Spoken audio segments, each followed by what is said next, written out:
Bom dia, tudo bem? Nath, Breler, André, a todos que nos acompanham. Em primeiro lugar, é o seguinte, eu não sei por que o Vasco está reclamando, no ponto de vista que não foi ele que escalou o árbitro. No Campeonato Carioca são as equipes que escalam os árbitros. Uma coisa totalmente errada, Bel. Os times de futebol não conhecem a arbitragem. Ou você acha que Fluminense, Flamengo, Botafogo, Vasco, enfim, conhecem os árbitros da Federação Carioca? Não conhecem.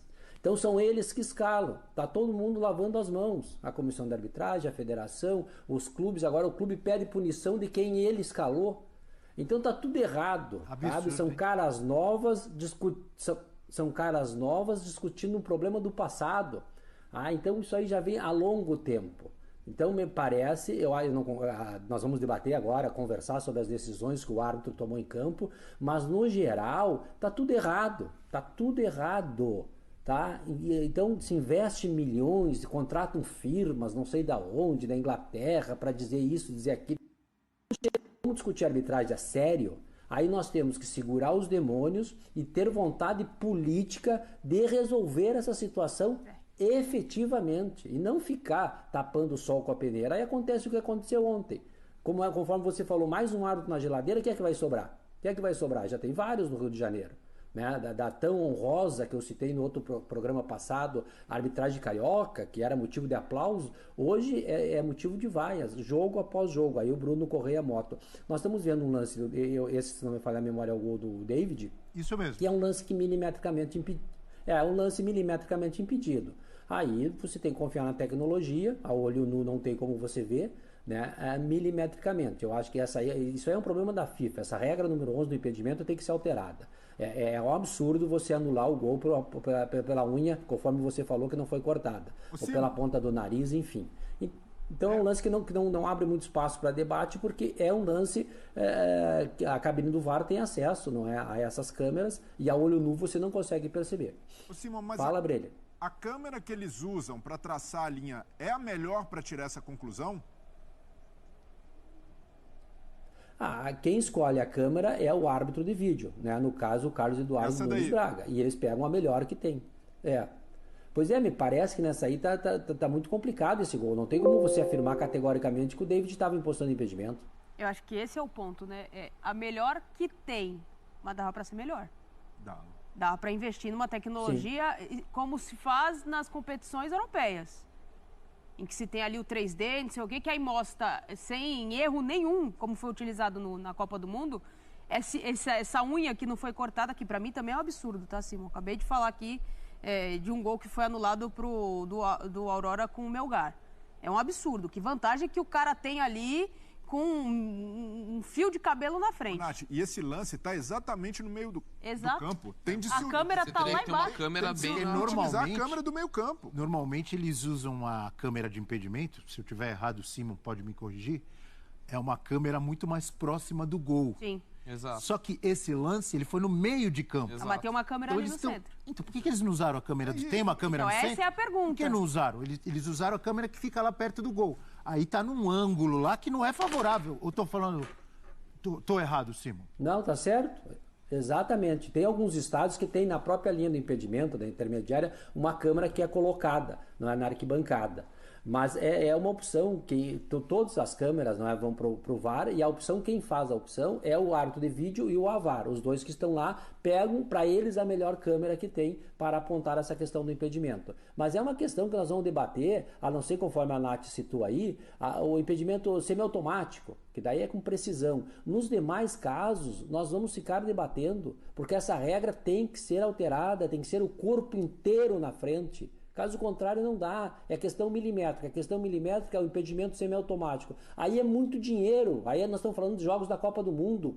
Eles não investem na tecnologia do gol, que é uma tecnologia extremamente importante que a Premier League tem. No Brasil não tem. Se uma bola transpuser a linha do gol, não tem como você cravar se foi gol ou não. No caso do Rio, não investem nem em todos os jogos do campeonato, né, Simon? Nem todos. São duas competições estaduais que tem o VAR em todos os jogos. É o São Paulo e Minas Gerais. Não tem. No Rio Grande do Sul também não tem. Outro dia nós tivemos um gol mal anulado do São Luís de Juí contra o Juventude.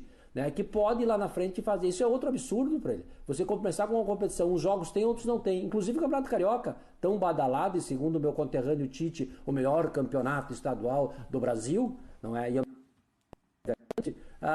Não tem para todos os jogos. Aí no meio da competição muda. Então tá, então era só clássico, agora é grande contra pequeno.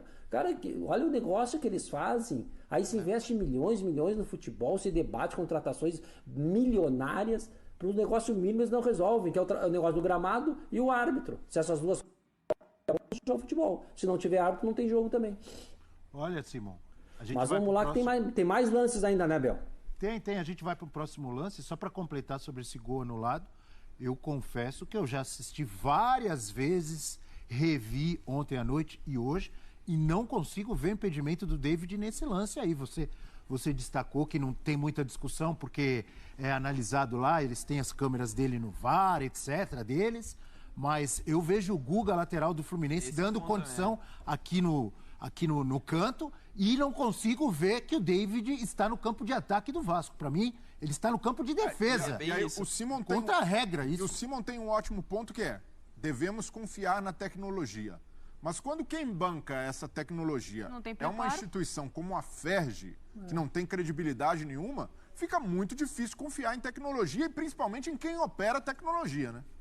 Vamos pro próximo lance, Simon. É o gol anulado do Verratti, é isso? É isso mesmo. Isso.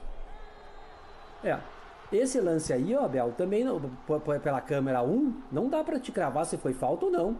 Pelo Verratti, olha só, nós não tem claramente que ele empurrou, tá? Tem um contato ali dos dois, o campo tá escorregadio, choveu demais, não é, principalmente no segundo tempo, tá? E tu não tem uma imagem conclusiva de que realmente o Verratti empurrou o zagueiro pelas costas. E aí tem a decisão do árbitro de campo e do VAR. Olha lá, os dois estão naquele empurra-empurra. Os dois estão se agarrando dentro da grande área. Tem um contato ali, tem um contato mínimo, mas não dá para te cravar por essa câmera que nos mostra, por essa imagem que nos mostra, olha aí, ó. O zagueiro está desandando. Não dá para te cravar que realmente o Verratti empurrou. Tá? Para mim, esse lance aí é extremamente polêmico. Por essa imagem não dá para te cravar. Não é. Que teve falta nesse lance. Eu peço para a nossa produção, por favor, quando a gente estiver analisando os lances, tirem a tarja, porque senão a gente não consegue ver o lance. Aí, nesse lance aí, não tem um movimento de empurrão do Verratti. Os dois estão disputando a bola. Eu não consigo ver falta nenhuma. Se o Verratti faz aquele movimento do empurrão, mesmo que seja leve, nas costas do zagueiro, desequilibra. Mas não tem esse gatilho do empurrão. Estão disputando espaço, tem um braço ali, mas o Felipe Andrade também está tentando se posicionar e ele acaba escorregando. O gramado do Maracanã, esse péssimo gramado do Maracanã, que o Vasco também reclamou com razão, acaba prejudicando o jogador do Fluminense. Mas ali é uma disputa de bola e o Verratti acaba ganhando na força ali na disputa. Aí eu confesso que eu fico em dúvida, porque tem um braço do Verratti que parece que está puxando o jogador do Fluminense. Tem um braço, mas esse braço não puxa nem empurra. Então, se o braço não puxa nem empurra, ele está buscando espaço, está disputando com o zagueiro. Eu vejo uma disputa normal. Qual o próximo lance que temos? Eu acho que em campo seco, só para concluir, em campo seco o zagueiro não cai. Por isso que eu falei, a câmera, tu vê com a tecnologia do VAR, mesmo assim, a câmera ela não é conclusiva. Para mim também esse gol foi legal. Para mim, o grande erro da arbitragem foi esse. Para mim, esse gol do Verratti é legal. Tá? Porque o gramado é escorregadio, há o toque com o braço, mas não há o movimento aquele do cara empurrando o zagueiro. Tá? Há uma disputa que toda bola alçada na área é a disputa entre o zagueiro e o atacante. E não para mim, não caracteriza a falta. Né? Para mim, esse foi o grande erro da noite. A arbitragem foi calamitosa no geral. Tá? Mas agora, tecnicamente avaliando esse lance aí, para mim foi gol legal. Esse lance. Abel, tu quer passar agora para confusão, é isso? Não, acho que agora é o lance de mão, não é isso? Do que o Vasco reclama de pênalti. Do Cano. Isso. Do Cano ou do Medel? Do Cano. Esse aí, ó, do Cano. Não, com o Vasco é esse aí. Para mim isso aí não é pênalti, tá? Tu pode ver que o Cano salta para proteger o rosto. Ele salta com as duas mãos para proteger o rosto. Ele não está fazendo nenhum gesto antinatural. A regra permite isso. Agora, se tiver 1 milímetro para cá, 1 centímetro para o outro lado, tá? Não muda a intenção do árbitro. Para mim o árbitro acertou essa decisão. Acertou, olha só. Ele salta para proteger claramente o rosto. Não é um gesto antinatural. Ele não está saltando com as mãos para cima para interceptar a bola. E aí tem um pouquinho pro lado do rosto, a bola pega. Para mim, a bola na mão não foi pênalti esse lance. Mas aí o VAR, não é questão interpretativa. Aí o VAR foi equivocado de ter chamado o árbitro, Simon. Foi. Se o árbitro tá de frente pro lance, ele tá vendo. Tá? E ele viu, e ele apontou pro escanteio, o árbitro viu que essa bola pegou no cano, tá? No braço do cano, na mão. E aí ele apontou para escanteio. O VAR interveio, o VAR se mete em tudo, extremamente intervencionista no Brasil, né? Chamou, o árbitro foi lá e manteve com personalidade a decisão que ele viu no campo. A cabeça do cano até dá uma estilingada, né? Depois que a bola bate ali. Então, para mim tem um movimento de reflexo do cano que acaba ampliando um pouco esse raio de ação. Aí eu tenho dúvida se a bola de fato iria na cabeça do cano. Para mim o braço amplia um pouco, mas é um lance mais duvidoso, mais difícil. Mas o VAR, num lance até aparentemente mais claro no primeiro tempo, um toque na mão do Medel, não chamou. Exato. Ali o VAR ficou mudo. Então até a diferença de critérios não é só do árbitro de campo, até do VAR, esse lance aí. Esse lance aqui também, pra mim também não aconteceu, porque ele tá se virando, ó. Ele tá meio se virando. A imagem também não é extremamente... Ó, ele tá se virando e a bola... Fala isso, é gesto antinatural ou mão deliberada. Isso aí não é gesto antinatural. Ele tá se virando, a bola toca no braço dele. E o outro, o cano tá saltando pra proteger o rosto e a bola pega na mão dele. Então não tem pênalti pra mim. Nenhum dos dois foi pênalti. O problema é o critério, né, Simon? Se chama em um e não chama no outro. Não te digo nem pra ti que é o critério. O problema, até o próprio presidente da UEFA, outro dia deu uma entrevista, que ele não sabe nada de bola na mão ou na bola. A FIFA, quando alterou essa regra em 2016, só criou confusão.